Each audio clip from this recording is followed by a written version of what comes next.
Apa ancaman-ancaman yang kita hadapi sekarang ini? Radikalisme, tantangan besar kita. Intoleransi, tantangan besar kita ke depan. Terorisme, tantangan besar kita ke depan. Jangan ada lagi politik identitas. Jangan ada lagi politisasi agama. Jangan ada lagi polarisasi sosial. Demokrasi kita harus makin dewasa. Konsolidasi nasional harus diperkuat. Terima kasih kepada ulama, tokoh agama, tokoh masyarakat, dan tokoh kebudayaan yang telah berkontribusi besar memperkokoh fondasi kebangsaan kita. Menurut saya memang konsepnya ini adalah pertimbangan-pertimbangan politik. Bahwa kedaulatan negara ini, Pancasila ini termasuk membangun social distrust. Ustadz Abdul Somad mungkin dia pernah mengatakan bahwa jin kafir ada di dalam salib misalnya. Termasuk juga menyuarakan khilafah. Ini kan persoalan sovereignty state dan social distrust. Ini kan berusaha membangun kedamaian-kedamaian.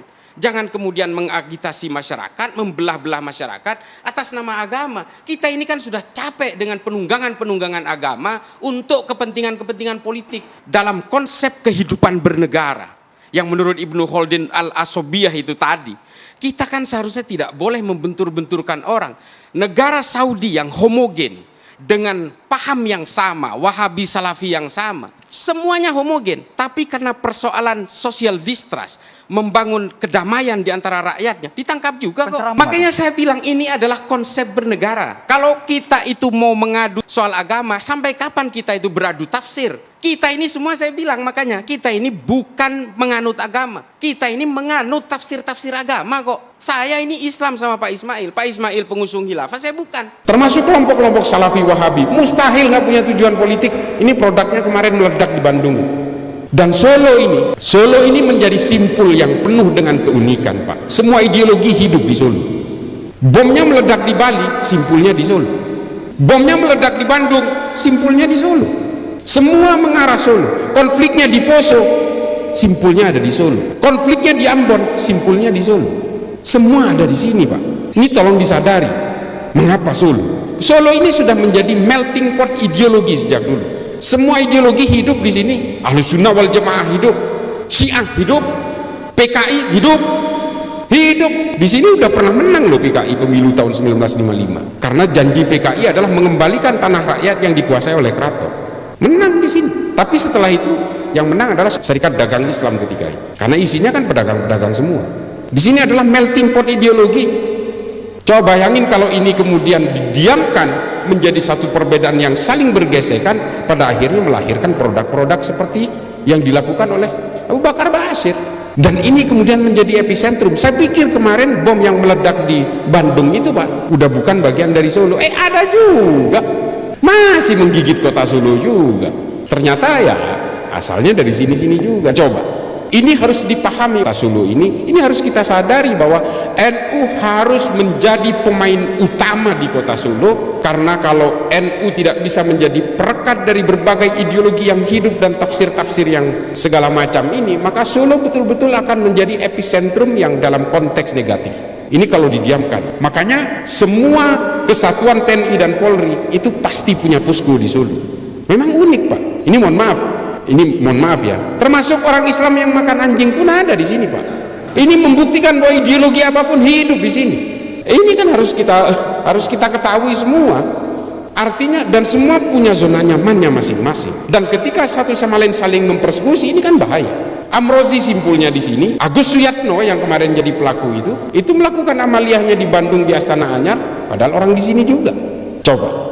Istrinya ya orang sini, orang Sukoharjo. Bicara al-mukmin ya Serjo lagi. Panggungnya ya di Solo, dan dilalahnya ya presidennya dari Solo lagi. Udahlah, ini tempat carmuk, ini cari muka di sini. Ada yang orang ingin naik jabatan ya cari mukanya di sini. Ada yang ingin meruntuhkan negara ini cari mukanya juga di sini. Macam-macam. Karena memang ini titik simpulnya, Pak. Dari semua gerakan usroh pada zaman Soeharto, pada zaman Soekarno, sampai kemudian gerakan-gerakan Salafi Wahabi, itu semua epicentrumnya di sini. Dan mereka cari makannya di sini, jadi tukang parkir lah, laskar ini, laskar itu, dihimpun dalam DSKS. Memang kita nggak tahu apa? Tahu kita. Kita tahu betul peta di sini sebenarnya. Memang sulit kalau kita tidak punya resistensi secara kolektif, tidak bisa menyelesaikan ini. Kelompok-kelompok pengusung khilafah ini juga kemudian menjadikan Indonesia sebagai melting pot dari proxy war. Apa proxy war? Ya kaki tangan. Pendanaannya dari mana? Dari segala arah Pak, termasuk dari luar negeri. HTI itu kantor pusatnya di London. Curiga nggak sampai? Curiga lah. Gerakan Hizbut Tahrir yang ingin menghilafahkan seluruh dunia, kantor pusatnya di London. Kenapa nggak dimulai dari London? Kok tiba-tiba ngacak-ngacak Indonesia? Terus tiba-tiba ini diakui dari ini buatan Tuhan, ini buatan orang Islam. Bukan. Sistem syuro yang dipakai Khulafaur Rasyidin itu sudah dibikin oleh bangsa Romawi 1400 tahun yang lalu. Namanya Respublika Romana. Ini soal sejarah ini. Terus dikatakan, wah ini orang Islam wajib mendukung khilafah. Ini kan gaya-gayaan aja, ini kayak tukang sulap Pak. Kita disuruh jangan pergi dari situ karena dia mau jualan obat. Dia terus membuat narasi-narasi supaya orang betah. Nah ini yang dilakukan kelompok khilafah ini. Bani Umayyah menggunakan sistem al-mamlakah, kerajaan, seperti yang dilakukan Arab Saudi hari ini. Itu kan sistemnya orang Romawi juga, namanya monarki absolutum. Ini saya sering katakan ini di dalam YouTube tentang ini. Pada zaman Bani Abbasiyah, sistem politik yang dipakai adalah ahlul halli wal aqdi. Ini dari Tuhan atau bikinan umat Islam? Bukan, ini bikinan orang Romawi ketika menguasai kekaisaran Bizantium. Namanya Concilium Plebis. Sama persis, cuma yang ini versi Islam, yang ini versi Romawi. Gitu aja.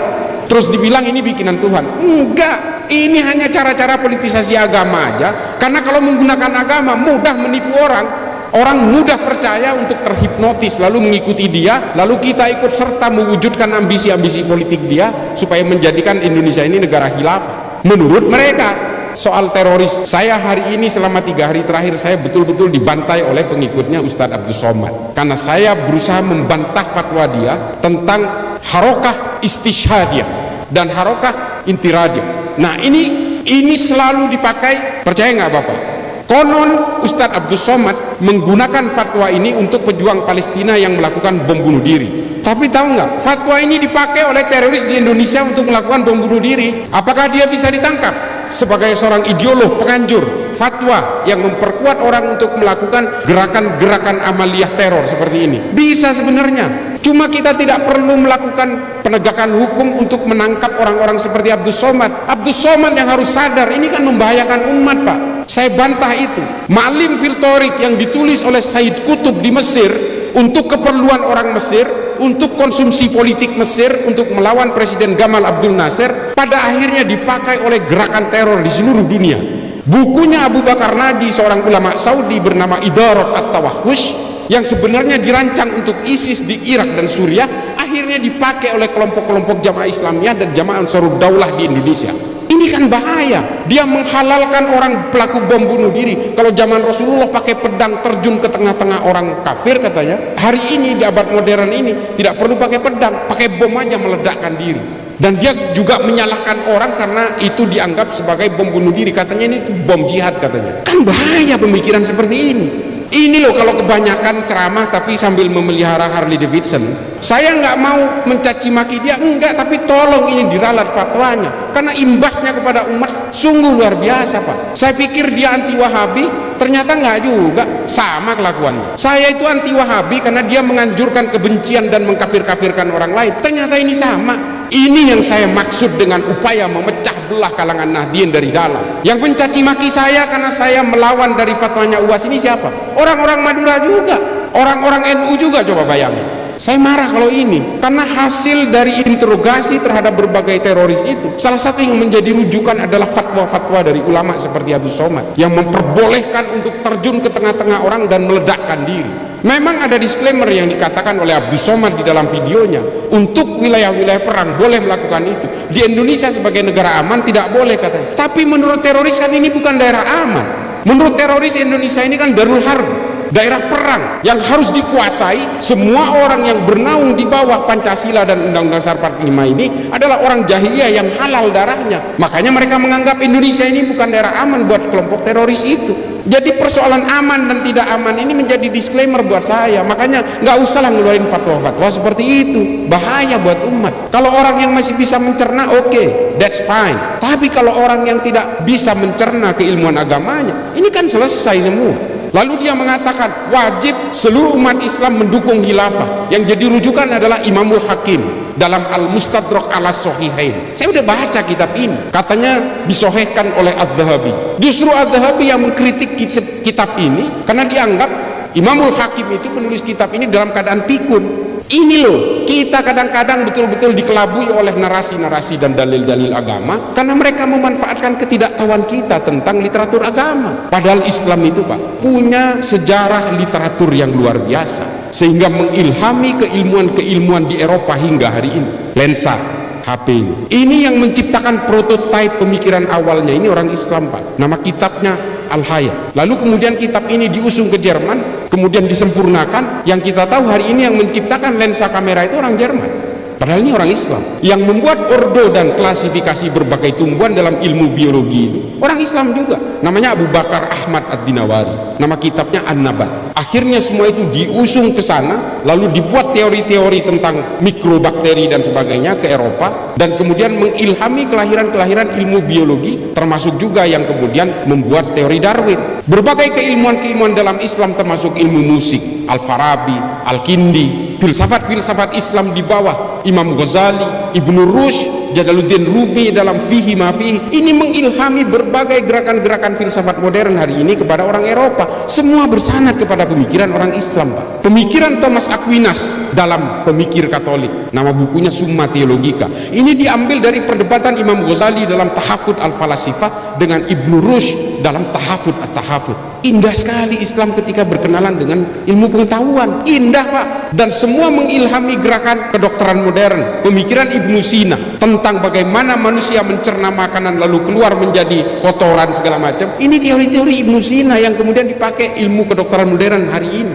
Kita kan nggak pernah melahirkan itu lagi. Karena apa? Karena kita sudah betul-betul tercerai-berai karena persoalan politik. Politik semua yang menjajah kita hari ini, sehingga kita terpecah belah menjadi firqah demi firqah, menjadi sekte demi sekte, Sunni dan Syiah, karena persoalan politik terbelah. Lalu mereka membuat fikih-fikih sendiri, memodifikasi Quran-Quran sendiri, dan permusuhannya 1500 tahun tidak selesai. Ahmadiyah juga karena persoalan politik terbentuknya. Berbagai firqah juga terbentuk karena persoalan politik, karena dibuat oleh siapa? Oleh bangsa barat Pak. Sama, orang Islam menimpa apa juga yang dialami oleh orang Kristen. Orang Kristen terciptanya Katolik dan Protestan juga karena persoalan politik. Hindu juga perpecahan antara Shiv Sena dengan kelompok Hindutva, Bharatiya Janata garis keras karena persoalan politik. Semua karena persoalan politik. Orang Buddha membentuk kelompok Asinwirat, mengusir orang Rohingya dari Myanmar karena persoalan politik. Orang Protestan dari Jerman membuat kegaduhan, huru-hara, melakukan aksi teror lewat Baader-Meinhof karena persoalan politik. Baske di Jerman, white supremacy di Amerika, Ku Klux Klan di Amerika, FARC di Amerika Selatan karena persoalan politik. Semua agama-agama ini dibuat luluh lantak karena persoalan-persoalan politik, termasuk NU hari ini di Indonesia, karena ini menjadi satu bejana bagi terciptanya berbagai perbedaan. Lalu kemudian NU menjadi sasaran tunggal dari berbagai operasi pemecah belahan di negara kita. Saya bantah ini kalau ada yang berusaha membantah saya. Ini semua sahih. Temuan-temuan Phil Caruso dari Tillman University ini betul adanya. Menurut Phil Caruso, kalau NU ini tumbang, Muhammadiyah, organisasi-organisasi keagamaan lain, ini mudah sekali. Organisasi-organisasi keagamaan yang moderat mudah sekali untuk ditumbangkan juga. Nah, melihat ini kemudian berbagai gerakan-gerakan power global, kekuatan-kekuatan global dari negara barat melakukan operasi-operasi pemecah belahan ini. Ada NU garis lurus, NU garis miring. Ini kayak gini-gini, ini kan upaya pemecah belahan semua. Belum dari kalangan oknum habaib.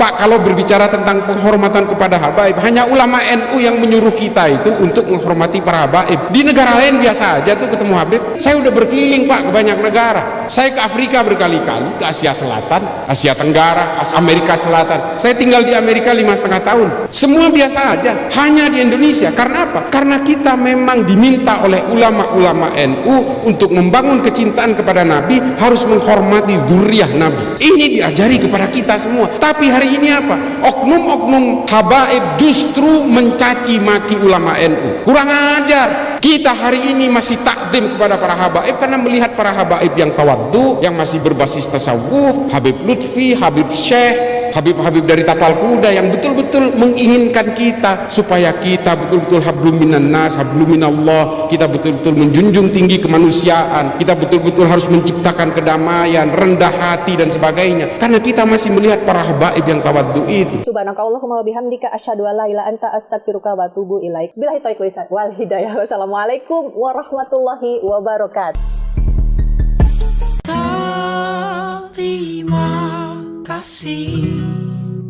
Terima kasih. Wassalamualaikum warahmatullahi wabarakatuh.